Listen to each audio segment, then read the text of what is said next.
नमस्कार। देश काल में आपका स्वागत है। मैं हूं मुकेश कुमार। दोस्तों, संघ परिवार ने, मोदी सरकार ने पूरी तरह से अपने जितने भी घोड़े हो सकते हैं खोल दिए हैं। जितने भी संगठन हो सकते हैं, जितने भी व्यक्ति हो सकते हैं, सबको इस मोर्चे पर लगा दिया है कि कैसे जेन जी को दबाया जाए, बदनाम किया जाए, कुचला जाए, उनको फुसलाया जाए, पटाया जाए। हर तरह के हथकंडे आजमाए जा रहे हैं। आरएसएस के कार्यवाह ने ये कहा है कि इस पूरे आंदोलन के पीछे कोई साजिश है और देशद्रोही हो सकते हैं, इसकी स्टडी की जानी चाहिए। तो एक तरफ आरएसएस का अब आधिकारिक बयान भी आ गया है कि वो इस आंदोलन को किस तरह से फ्रेम करना चाहता है, लोगों के दिमाग में किस तरह से इस आंदोलन की छवि बनाना चाहता है। दूसरी तरफ राष्ट्रीय सुरक्षा सलाहकार हैं अजीत डोभाल साहब। उन्होंने कहा है कि देश के नौजवानों को राष्ट्र हित के लिए समर्पित रहना चाहिए और निजी लाभ के लिए, व्यक्तिगत लाभ के लिए काम नहीं करना चाहिए। अब ये पूरा जो माहौल बनाया जा रहा है जेनजी के खिलाफ, इसको समझने की तो ज़रूरत है ही, लेकिन जो अजित डोभाल कह रहे हैं उसको थोड़ा और गहराई से आज हम समझने की कोशिश करेंगे कि ये अजित डोभाल, जिनको इस 12 साल में बहुत ज़्यादा महिमा मंडित किया गया है, मेरे ख्याल से वो ओवर रेटेड खुफिया अधिकारी हैं और उनको इस तरह से पेश किया गया जैसे वो जेम्स बॉन्ड हों, भारत के जेम्स बॉन्ड हों, और उनको दुनिया भर की खबर रहती है, दुनिया भर की समझ रहती है। वो सारे मामले सुलझा सकते हैं, सारी समस्याओं को निपटा सकते हैं। लेकिन हमारा अनुभव क्या रहा है इन 12 सालों का? ध्यान रखिए, अजीत डोभाल 82 साल के हो चुके हैं। 12 साल से इस सरकार में लगातार सुरक्षा सलाहकार बने हुए हैं। उनका कोई रिप्लेसमेंट प्रधानमंत्री मोदी और उनकी सरकार को नहीं मिला है। आमतौर पर सुरक्षा सलाहकारों का जो कार्यकाल होता है वो 3 साल 4 साल का होता है, ज़्यादा से हुआ तो 5 साल का होता है। लेकिन 12 साल से अजित डोभाल 82 वर्ष की उम्र में उस पद पर बैठे हुए हैं और माल काट रहे हैं। खैर, वो माल काट रहे हैं वो अलग बात है, लेकिन जो वो भारत के जवानों से कह रहे हैं, अगर वो ये कहने के पहले अपने बेटों से कहते कि मेरे प्यारे बेटों, तुमको राष्ट्रीय हित पर काम करना चाहिए, राष्ट्र के प्रति समर्पित होना चाहिए और जो विदेश की नागरिकता ले रखी है तुमने, उसको छोड़ो और भारत के निर्माण के अभियान में जुटो, ये उन्होंने नहीं कहा। ये बहुत कम लोगों को पता है कि उनके बेटे विदेशों में रह रहे हैं, विदेशी नागरिकता ग्रहण कर चुके हैं और इस सरकार से जितना फ़ायदा उठा सकते हैं वो उठा रहे हैं। तो एक तरफ डोभाल को देसी James bond, spy master, Doval doctrine के जनक के रूप में पेश किया जाता है। दूसरी तरफ उनकी छवि बहुत ही विवादास्पद है। बहुत सारी चीज़ें उन्होंने ऐसी की हैं जिस पर प्रश्न चिन्ह लगते हैं। उन सब पर आज हम बात करेंगे। लेकिन सबसे पहले, चूंकि उन्होंने जेनजी को एक सीख देने की कोशिश की है, इसलिए सबसे पहले उनके बेटों की बात करना बड़ा ज़रूरी है। उनके बड़े बेटे शौर्य डोभाल निवेश बैंकर हैं, इन्वेस्टमेंट बैंकर हैं। उन्होंने लंदन और शिकागो से एमबीए किया है, जीई कैपिटल और मॉर्गन स्टैनली में काम किया है। टच इन्वेस्टमेंट नाम की सिंगापुर आधारित संपत्ति प्रबंधन कंपनी के मैनेजिंग डायरेक्टर हैं। वो कंपनी पहले जियोस कैप्स के नाम से जानी जाती थी और इसके चेयरमैन सऊदी राजकुमार मिशाल बिन अब्दुल्ला अल सऊद भी रहे हैं। कुछ पुरानी रिपोर्ट्स में ये भी बताया गया कि इसका ऑफिस नोएडा में डोभाल परिवार के घर से जुड़ा हुआ था। शौर्य इंडिया फाउंडेशन नाम के एक थिंक टैंक के भी प्रमुख हैं। ये थिंक टैंक मोदी सरकार से नज़दीकी रखता है।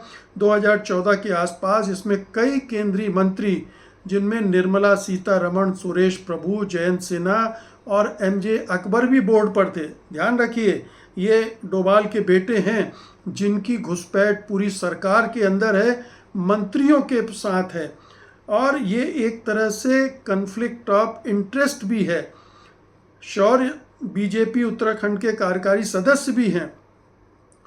अब इनके छोटे बेटे को लीजिए जो कि ब्रिटिश नागरिक है, विवेक डोभाल, और सिंगापुर में रहते हैं। ब्रिटिश नागरिक हैं, सिंगापुर में रहते हैं। उन्होंने 21 नवंबर 2016 को कैमन आइलैंड्स में GNY एशिया नाम का एक हेज फंड रजिस्टर करवाया था। ये नोटबंदी की घोषणा के ठीक 13 दिन बाद किया गया था। फंड का साइज छोटा बताया गया, करीब $11 मिलियन यानी करीब 77 करोड़ रुपए। इसको लेकर बहुत सारे सवाल उठे क्योंकि कैमन से भारत में निवेश एकदम से बढ़ गया। तो क्या ये राउंड ट्रिपिंग हो रही थी? पैसा यहाँ से कैमन आइलैंड जा रहा था, वहाँ से आकर भारत में लग रहा था, ब्लैक मनी जा रही थी, वाइट होकर आ रही थी। क्या ये खेल चल रहा था नोटबंदी के दौरान? ये सवाल उठा था और कांग्रेस पार्टी के जयराम रमेश ने भी उठाया था। तो सवाल ये है कि ये सवाल उनके बेटों को लेकर उठते रहे हैं कि वो इस सरकार का फ़ायदा उठा रहे हैं और बहुत सारे ऐसे कामों में भी लगे हैं जो कि गैर कानूनी हो सकते हैं। इसका तो कोई पुख्ता प्रमाण अभी तक मिला नहीं, लेकिन ये आरोप लगते रहे हैं उनके बेटों पर। सवाल उठता है कि अजीत डोभाल अपने बेटों से क्यों नहीं कहते हैं कि भाई ब्रिटिश नागरिक छोड़ो, यहाँ आओ, यहाँ रहो, ये अपना देश है, अपने देश का निर्माण करो, अपने देश के लिए समर्पण की बात करो। ये तो एक उनके घर की बात हो गई, लेकिन हम कुछ और बात भी करना चाहते हैं। बात ये करना चाहते हैं कि जो अजीत डोभाल साहब हैं, इनको अभी एक पुरस्कार मिला है पुणे में, लोकमान्य तिलक राष्ट्रीय पुरस्कार, जहां पर उन्होंने ये जो युवाओं को व्यक्तिगत लाभ छोड़कर राष्ट्रहित में खुद को समर्पित करें जैसी चीज़ कही है, वहाँ उन्होंने उसके बाद से सोशल मीडिया में यहाँ तक कहा जाने लगा है कि उनको भारत रत्न भी दिया जाना चाहिए। दे दीजिए भारत रत्न, जब आप किसी को भी दे रहे हैं तो उनको भी दे सकते हैं, ये कोई बड़ी बात नहीं है। लेकिन ये समझने की ज़रूरत है कि वो किस तरह, क्या वो इस सचमुच में कसौटी पर खरे उतरते हैं, या उनका जो पूरा करियर रहा है वो किस तरह का है, और जो दावे उनको लेकर किए जाते रहे हैं उन पर भी ध्यान रखने की ज़रूरत है। तो हम एक एक करके आते हैं। सबसे पहले तो हम बात करेंगे कंदहार की घटना की, 1999 की घटना की। आप जानते ही हैं कि भारत से एक यात्री विमान अगवा करके कंदहार ले जाया गया था, और फिर उस समय की अटल बिहारी वाजपेयी सरकार ने मसूद अजहर की रिहाई में करवाई थी और कई 3 खतरनाक आतंकवादियों को छोड़ा था। और उसमें हमारे अजीत डोभाल साहब वार्ताकार थे, वो वहाँ गए थे, उन्होंने बातचीत की थी, और ये समर्पण माना जाता है कि किस तरह से भारत सरकार ने घुटने टेक दिए थे आतंकवादियों के सामने, और खतरनाक दुर्दांत आतंकवादियों को छोड़ा गया था, जिसमें एक मसूद अजहर भी था। तो एक तो 1999 का एक फेलियर जिसको कहना चाहिए, वो स्पष्ट रूप से हमारे सामने है। इसके अलावा इन 12 सालों में ऐसे बहुत सारी घटनाएं हुई हैं जिनका जिक्र आप कर सकते हैं, जिनमें आप कह सकते हैं कि ये सरकार की फेलियर रही हैं। मसलन जैसे आप लीजिए पुलवामा की घटना को, जिसमें हमारे 40 सैनिक मारे गए थे। पुलवामा की घटना क्यों हुई? इंटेलिजेंस फेलियर क्यों हुआ? कैसे आतंकवादी इतना गोला बारूद लेकर आ गए कि इतना बड़ा विस्फोट किया और उसमें इतने लोग मारे गए? सत्यपाल मलिक ने तो बाकायदा, जो कि गवर्नर थे उस समय के कश्मीर के, उन्होंने बाकायदा दावा किया था कि ये चूक हुई है और ये प्रधानमंत्री को बताया गया था, लेकिन उन्होंने चुप रहने के लिए कहा था। तो उसमें उनकी जो नाकामी है वो साफ दिखती है। फिर आप अगर देखें पठानकोट की घटना को, उसमें डोभाल ने जो हस्तक्षेप किया था उसकी वजह से ऑपरेशन जटिल हो गया था और हमारे कई सैनिक मारे गए थे। ये जो डिफेंस एक्सपर्ट्स हैं उनका कहना है।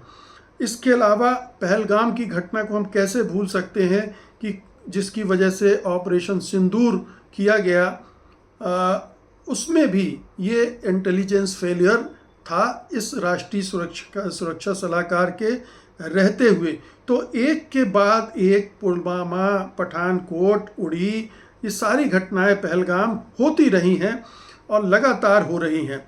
फिर आप देखिए कि मणिपुर में इतने लंबे समय तक अशांति बनी रही, उपद्रव होते रहे, खून खराबा होता रहा और हमारे जेम्स बॉन्ड को कुछ खबर नहीं थी, वो कुछ कर नहीं पाए।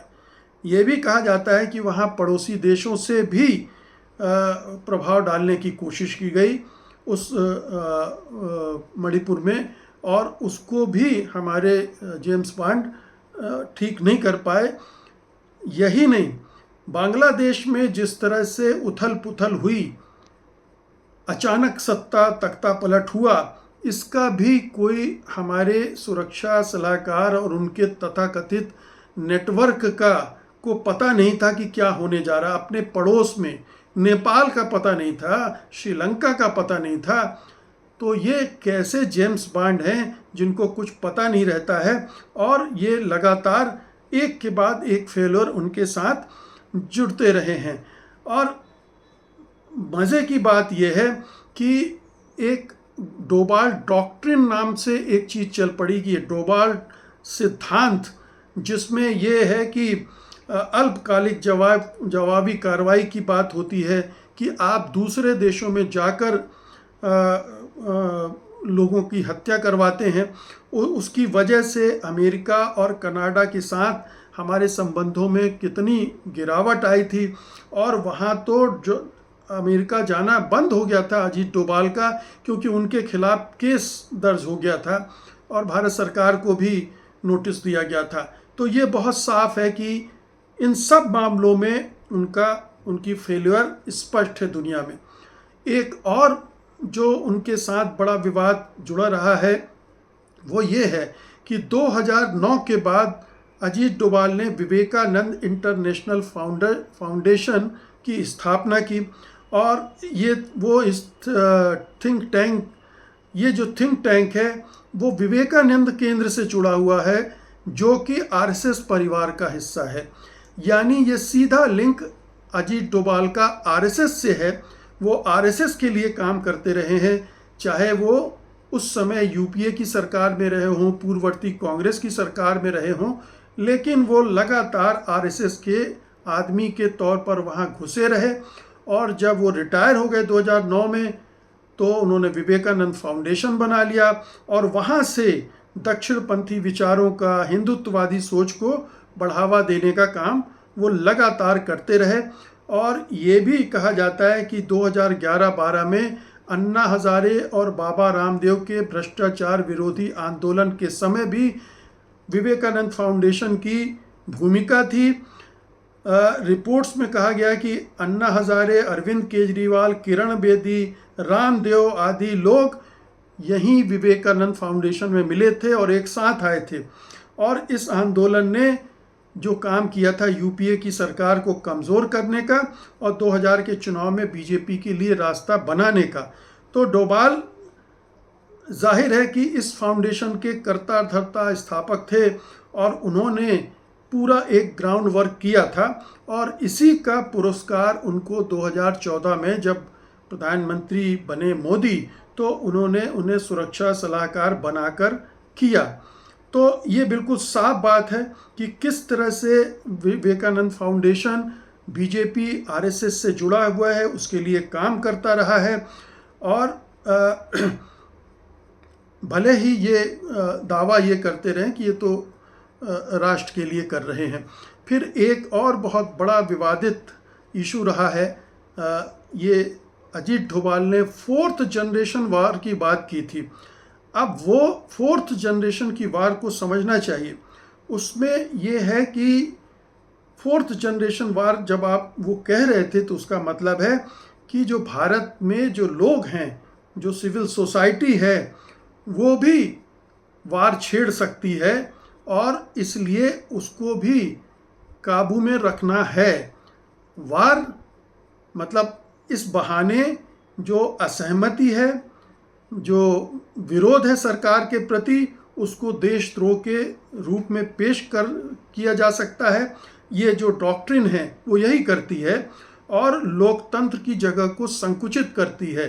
तो आप अजीत डोभाल के दिमाग को समझिए, वो बाहर क्या कर रहे हैं, देश में क्या कर रहे हैं, किस तरह से आरएसएस और मोदी सरकार के लिए विभिन्न फ्रंटों पर कई तरह से काम कर रहे हैं। और कोई हैरत की बात नहीं है होगी अगर जेन ज़ी के इस आंदोलन को ख़त्म करने के लिए वो कुछ और भी हथकंडे आजमा रहे हों। वो कतई भरोसे के व्यक्ति नहीं हैं और इसलिए ये एक बड़ी चिंता की विषय है कि अजीत डोभाल जो खुद पाक साफ नहीं है, पाक साफ नहीं है मतलब मैं करप्शन की बात नहीं कर रहा हूँ, उनकी वैचारिकता पूरी फासीवादी है, हिंदुत्ववादी है, लोकतंत्र विरोधी है, संविधान विरोधी है, नैतिकता विरोधी है और वो पूरे समाज को आरएसएस के चश्मे से देखते हैं, फासिज्म के चश्मे से देखते हैं। और इसलिए ये पूरा सिस्टम जो है वो ऐसे व्यक्तियों के वजह से खतरे में पड़ जाता है। हम सब जानते हैं, लोग जानते हैं कि अजीत डोभाल मोदी जी के आँख नाक कान सब हैं, वो उन्हीं की नज़रों से देखते हैं। अगर ऐसा व्यक्ति उनकी नज़र बन गया है, आँख कान बन गया है, तो आप समझ सकते हैं कि भारत कितने बड़े खतरे से गुज़र रहा है। और अजीत डोभाल को एक महान जासूस की तरह गढ़ा जा रहा है, प्रस्तुत किया जा रहा है, लोगों के बीच उनकी ये छवि बनाई जा रही है और बहुत सारे लोग इस छलावे में, इस धोखे में आ भी जाते हैं। लेकिन जेन ज़ी को सावधान रहना चाहिए कि इस तरह के बयानों को वो डिकोड करे। और जेन ज़ी समझदार है, वो बहुत अच्छे से समझ गई है कि ये सरकार किस तरह से ऑपरेट कर रही है, किस तरह से टारगेट कर रही है। बहुत बहुत शुक्रिया आपका, धन्यवाद, नमस्कार।